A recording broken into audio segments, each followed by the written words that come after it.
Hello guys, my name is Amit Sani and I welcome you in this UPSC MCQ series, and we are taking these questions on a daily basis.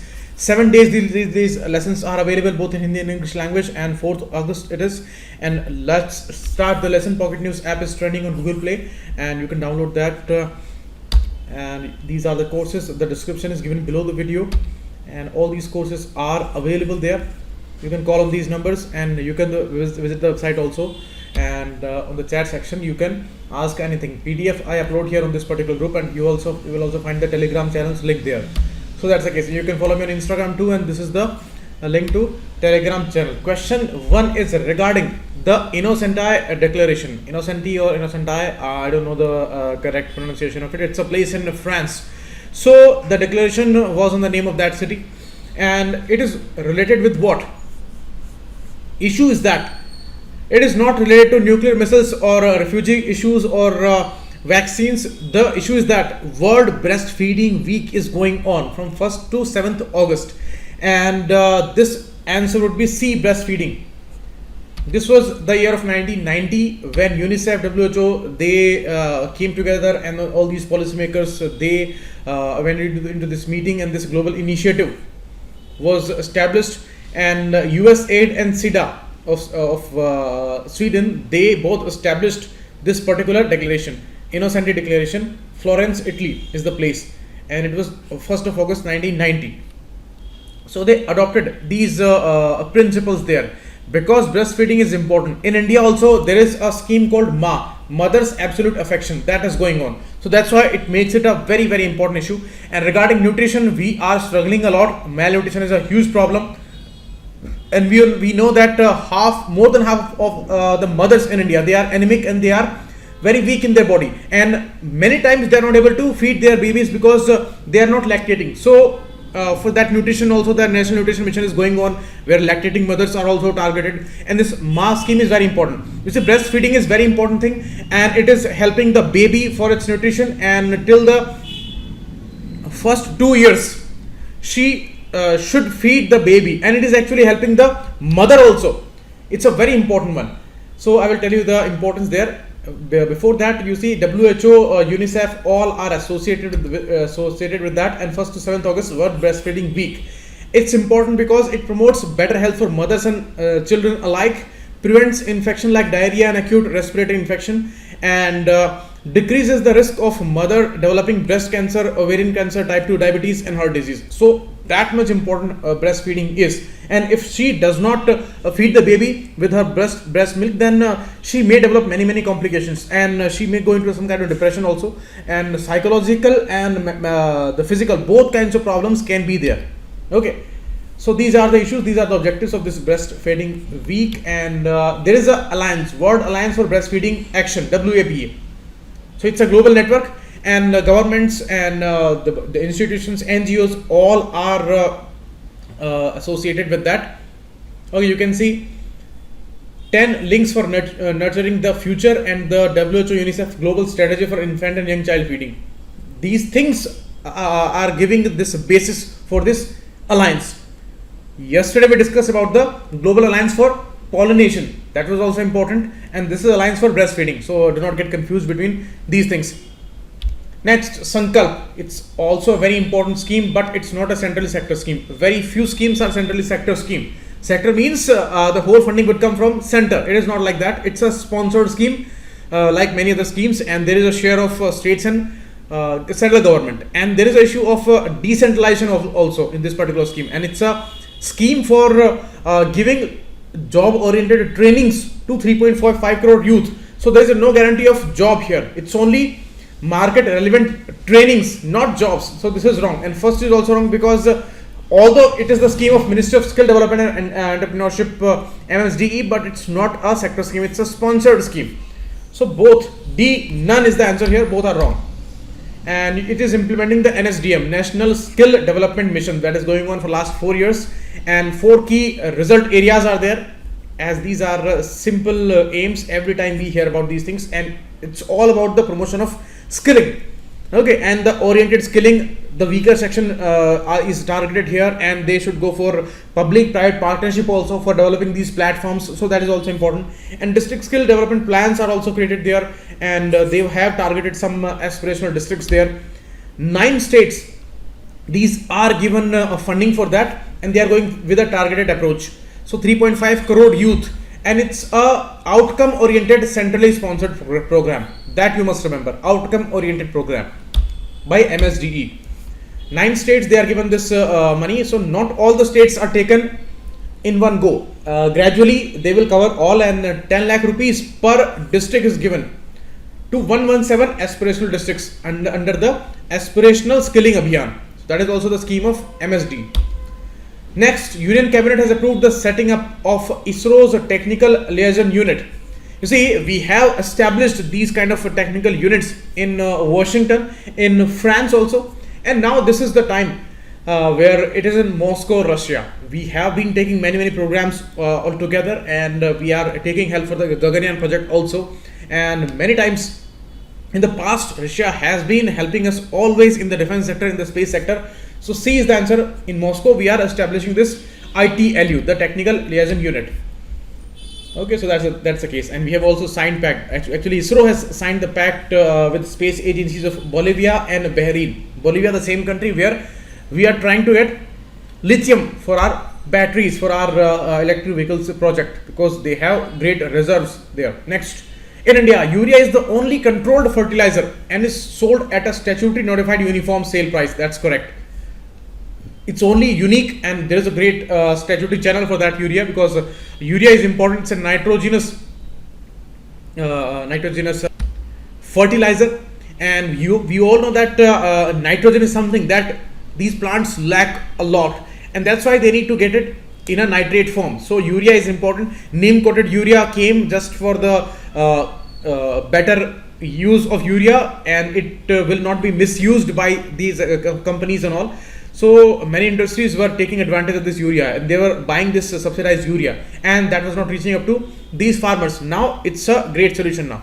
So that's okay with urea. But you see, the nutrient based subsidy scheme, that is for other fertilizers, like 20 to 21 fertilizers are there, which are mainly P and K based, nutrient based fertilizers. P means phosphorus, K means potassium. Potassium symbol is K. So these two things plants need a lot, and here nutrient based scheme is going on for these P and K based fertilizers since 2010 April. So we are continuing with that, and recently they announced this project that around 22,000 crore rupees will be given this year. And most important thing, this NBS scheme is not covering urea here. Urea is different, its channels are different, and its provisions are different. So second is wrong, first is correct. Only one is the answer here. Okay, you can see under the scheme, a fixed amount of subsidy decided on an annual basis is provided on each grade of subsidized P and K fertilizer except for urea. So urea is not covered under it. Urea is different, is the only controlled fertilizer and is sold at a statutory notified uniform sale price. Always they announce the price of urea there, and its supply is a big political issue in this country. They expected expenditure of this subsidy on P and K fertilizer around 22,875 crore rupees, and these are the benefits. And you can see this NBS scheme is going on since 2010, so that's important. Next, major difference in standards between the existing BS 4 and 6 auto fuel norms is the presence of what? So you see, mainly they are trying to lower the emission of sulfur. That's the case. Although all these things are there in these emissions, and lead used to be a very dangerous issue, but now always you see CISA petrol. So the petrol is now lead free. So that was an important knocking element in these engines. So now they have solved the problem. Now other problems are remaining, like sulfurs, NO2, NOx's and all. So NOx is also targeted under that, but the major constituent that is targeted in these BS 6 norms is sulfur, because SO2 is the major pollutant there, and it is very dangerous. It brings acid rains, it creates a lot of disease like COPDs and all, and it's a dangerous thing. And India is always at the top most polluted cities are there, so it's on top of this negative list. Always we are the worst country in this air pollution area, so we need to control those things. But you see, there is a dilemma, because automobile industry is struggling a lot. Sales are not there. 3 lakh jobs are lost in last 2 months, and electric vehicles they are promoting, so it's a great sword that is hanging on their head. And this is the additional burden, because BS6 they need to comply there. All these engines for these vehicles and all, they need to upgrade there, and it will be costly. It is not a cheap method. These are costly engines, because these are most efficient engines. They will be controlling the pollution, so that's why the price of these vehicles that will go up. The sector which is already struggling because of low sales, now it's an additional factor, additional burden, that the sales will not be there. So B sulfur is the answer here. Very important issue. And Euro norms we are following there. On the basis of that, we have started this Bharat stage norms, and BS4 complying engines are running on these roads now. And now from April 2020, next year, it will be enforceable that BS6 will be applicable. We are jumping 5. We are not going with the 5. So this skipping we are doing here. And 1st April 2020, BS6 will be applicable there. And that's utterly needed in this country. Okay. But dilemmas are there for the automobile sector. Next, Institute of Eminence Tag, IOE. We know this issue for 2-3 years now, and they started recognizing these institutes, and it was a major controversy when they gave this financial support, and they considered the Institute of Reliance, that Geo Institute, that has given this Institute of Eminence tags. And many other institutions, higher education, universities, colleges, they are ignored, and some which are not even there on the land, they are somewhere in the air, and they are given this tag. So that was the major controversy. So they will recognize 15 public and 15 private institutes, and they will give them financial assistances, and they will come in the top lists of the ranking of the these global institutions. So our institutions are lagging there, and none of our institutions appear in top 100 institutions of this world. So that is the main target there. So it is not a total 100, only 15 public and 15 private will be given this support and Institute of Eminence tag. So second is wrong, and this is also wrong, because not only existing the greenfield projects means which will come up, which are not there today, which will come up in the future, and they will start these institutions. They are also given this tag here, like the Geo and the Bharti Airtel's Institute, which is going to come, and they all are not there. These are greenfield projects, but they are given this status before anything which is there on the ground. So no performance and anything. Although some provisions were there, they said that if any institution which is not appearing in top 500 globally or top 50 nationally, because National Institutional Ranking Framework is also ranking these institutions in India.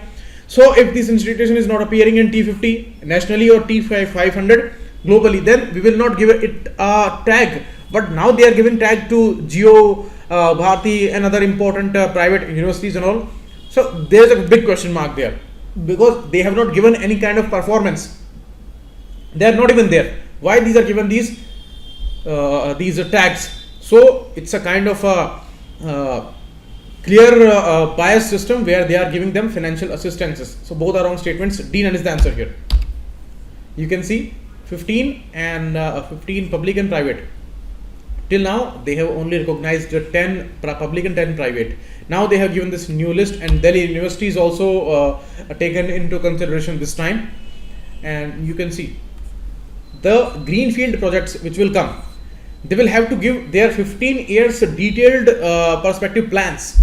So on the basis of that, ministry will consider this thing, and they will think that it is okay to give the eminence tag, then they will give it. And financial assistance is given to these institutions. You can see here only 3: IIT Bombay, Delhi and IISc Bangalore. These 3 are under top 200 institutions globally, and these are the ranking here, world ranking and Indian ranking.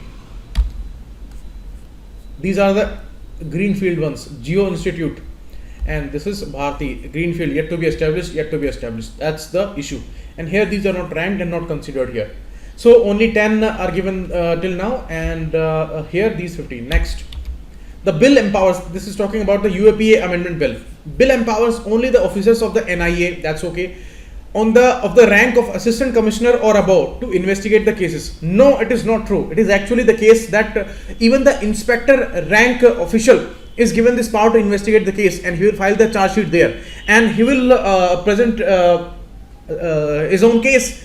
So that's the main problem with the UAPA Act, because the accused party, they are not able to give any kind of evidence there, and if they are accused in that charge sheet, then that person will be given the tag of terrorist, and then he or she may appeal, and within 60 days ministry will see the case, and it is now becoming a very complex issue. Why? Because approaching the ministry after getting this tag, it's very difficult, and many times if they want to implicate any innocent person, then it is totally possible with these provisions. So that's the case. So national security is of utmost importance, but when there are chances that they can implicate innocent people and they can give this draconian charge of being terrorist, then it's a huge concern, because after declaring the terrorist, that person will be behind the bars, and no bail, no any kind of meeting to any family person or nothing would be allowed there. So that's a problem. And here, to seizure of the property, the option which is there, seizure of the property, if they are going to do, then this approval of the DG of the NIA would be needed. This is wrong. It will be actually needed. After that only they can go for the seizure of the properties. So both the statements are wrong here, and the answer would be D, none. You can see the provisions which are given here in the PDF. You can read everything here. It was started in 1967, then TADA came, and TADA got lapsed in 1995. Then the POTA came, Prevention of Terrorism Act, in 2004. That was also done, and now this amendment bill, and this original act was of 1967. So similar kinds of acts and bills, and now some problems are there because many questions are there. Next country is related with the Lake Victoria geographically. Lake Victoria located on the equator in African continent. We all know about that, and it is spread across 3 countries. DRC is not there on the list, so answer would be C. I told you DRC is in news because the Goma city on the eastern borders of DRC, Goma city is mired with this Ebola outbreak, and the issue is going on. So these are the nearby areas. You must go to all these sites on the map, and you must see the additional areas.